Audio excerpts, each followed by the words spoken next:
Hi, today I want to talk about your mind and how to use it better. If you want to know how to make better use of your mind, then stick around.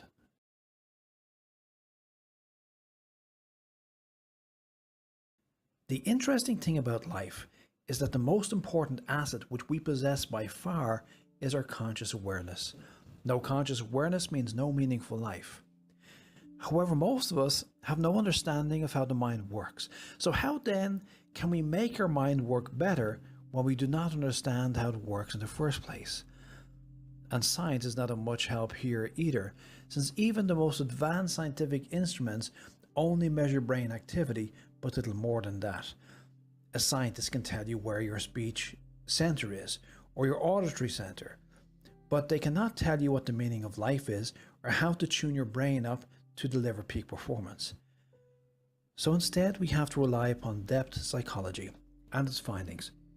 Depth psychology is about the study of the human mind from a practical perspective. Psychologists and psychotherapists observe people and attempt to put together theories that may explain their behavior.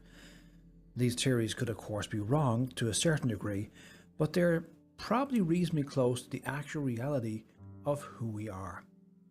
What modern psychology tells us is that we have at least two minds and many subpersonalities. Our ego mind, the self, the person now watching this video, is your conscious self. You have been influenced by certain belief systems, cultural values, life experiences, and of course your own native intelligence. You are capable of independent thought, and like it or not, you are at the helm of the ship. The other branch of your mind is called the subconscious mind, and this is the self that lies below conscious awareness. The subconscious mind has no personality as such, although many subpersonalities live in your subconscious mind. Your subconscious mind looks after all sorts of small yet important details, such as breathing and maintaining heart rate, for example. Also, the subconscious mind never sleeps and never tires. If you can get the subconscious mind working for you, great things will be achieved. But the subconscious mind is pretty dumb. It simply follows whatever instructions you send it, and it is easily programmed early in life by whatever predominant environmental factors were present in and around you. During the first 8 years of life, the conscious personality is grown and the subconscious is programmed. The greatest challenge that we face as human beings is that our subconscious mind is largely programmed with irrelevant and useless information and a bunch of self-defeating beliefs. The first challenge we have with learning to use our mind is to get our subconscious on our side. The reason for this is because the subconscious mind is very powerful. You may have had the experience of working late or studying hard and finding out that night that you were dreaming about your work or your studies. Now this is a great thing because it means that you have become so focused that your subconscious mind is now also focused upon your daily activities. Now why, you might ask, is this good for you? It's good for you because your intellect, your ego are the brains in the machine, whereas your subconscious mind is the brawn. You are good at making sense of things and making strategic decisions, but you are not so good at working endlessly hard, and indeed you shouldn't be. One of the great failures of modern education is in forcing students to study hard and make them think that's all about working hard, grinding it out and forcing facts into your brain and making you sweat as you force your mind to grow. But this goes against nature. By nature, you are supposed to orientate yourself and choose what you want to achieve, and then you're meant to train your subconscious mind to do the heavy lifting. This is a rational, normal way of doing things. How many managing directors lift heavy boxes around the factory floor? Not many.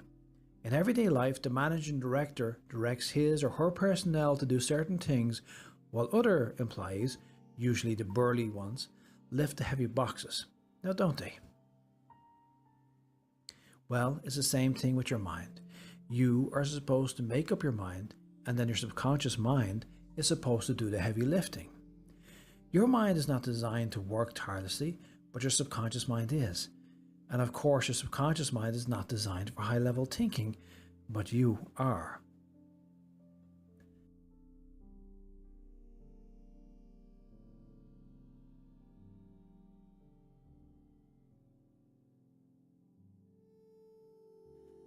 The key to understanding your subconscious mind and how it operates is the paradigm.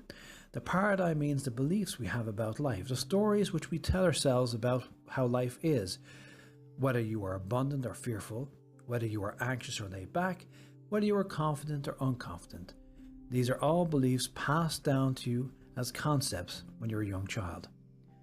The trouble here is that the young child simply accepts whatever they are told, and the adults around us are often parroting negative beliefs which they picked up from their elders when they were kids. You don't have to look too far to see this at work.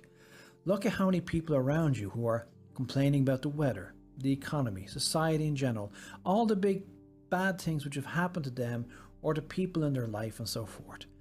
We learn early in life to be fearful and anxious. Our elders say things like life is hard and life is competitive.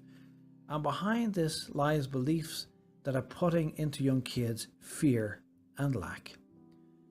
So if you want to command your subconscious mind, if you want to get it working for you, then you have to shift your paradigm.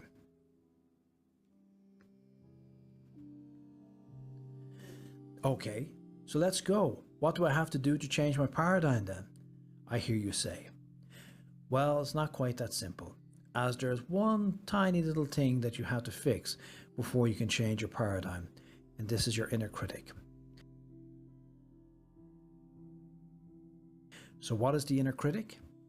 Well, the inner critic is a subpersonality. Remember I mentioned them earlier? Well, it's a subpersonality that you develop as a young kid, and it's designed to keep you obeying society and doing the right thing. Your conscience is your inner critic, or should I say, it's the good side of your inner critic. Wanting to fit in with society and not hurt others is your conscience, and this is very useful. However, the downside of the inner critic is the self-criticism in overdrive, and in this case the inner critic holds us back and belittles us. So how can we fix the inner critic? The inner critic has to be put back in its box, and to do so we have to work on reducing it, making it smaller, as we cannot destroy it. It just won't work. Rather, we have to reduce it, and also we need to boost ourselves a little along the way.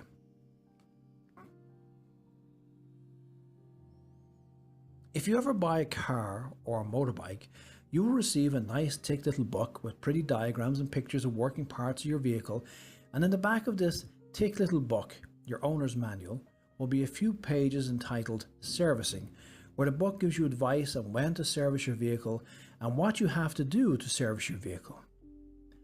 Well, here we are in our mind, a user's manual, and now we're going to take a look at how we service our mind and what should we do to service our mind.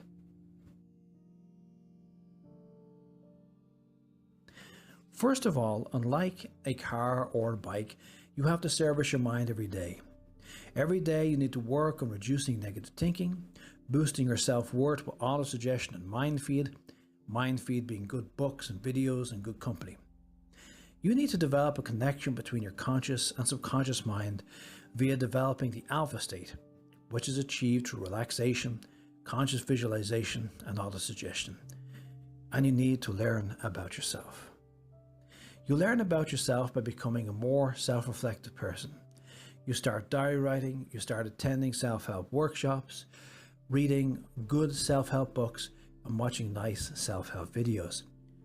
You need to expand your paradigm by reading and watching more widely philosophical subjects, not scholastic philosophy books and videos, but rather content which makes you think in a bigger and broader way about life in general. For developing a bigger, more expansive worldview will make you more philosophical, and a philosophical outlook will give you a balanced way to look at life. A part of this bigger outlook is gratitude, where you learn to appreciate what you've got going for your life, which will help you appreciate more and criticize less, and which will help you manage to keep moving forward even when challenges appear in life. So servicing the human mind is a pretty big effort. No 6,000 mile services here.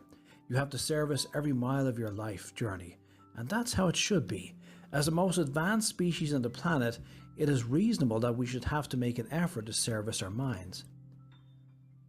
If you look around this channel, you'll find many resources which will help you to boost yourself and reduce the inner critic and so forth. So feel free to look around. Most importantly, Make a committed effort today to work on your mind, as it truly is your greatest asset. Finally, the most amazing thing about being a human being is that each person has a unique operating system. In the world of smartphones, mainly we have Apple I/O and Android. But in the human race, each human being, all 7 odd billion of us, has a different operating system. As our brains have been adapted uniquely according to our particular life circumstances, our genetic predispositions, and the choices which we've made along the way, all of which have helped to map out our brains so that they work in a certain kind of way. So while in this video I can paint the big strokes, ultimately the small strokes of the picture that is your life can only be fleshed out by you. And in order to do this, you have to take time to learn about yourself, work on yourself over time and on a daily basis. If you do this, if you follow this advice, you'll find that you can take charge of your mind. You can grow and learn about your mind, and you can find out how to operate your mind. You will find that as you service your mind, unlike a car or a bike which can at best only be brought to factory fit level, if you use this owner's manual of your mind, you'll find that you can achieve something which you could never achieve on a car or a bike. For a car or a bike, when serviced well, will simply work to its optimum level that it was designed to work from the factory. But as a human being, there's no end to what we can achieve. As we service the mind becomes better and sharper and more effective. And for as long as you live, every day you can become a bigger and better version of yourself. And that's a hell of a thing.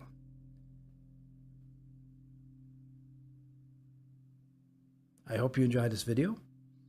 Please like and subscribe to the channel if you like it. And I'll talk to you next time.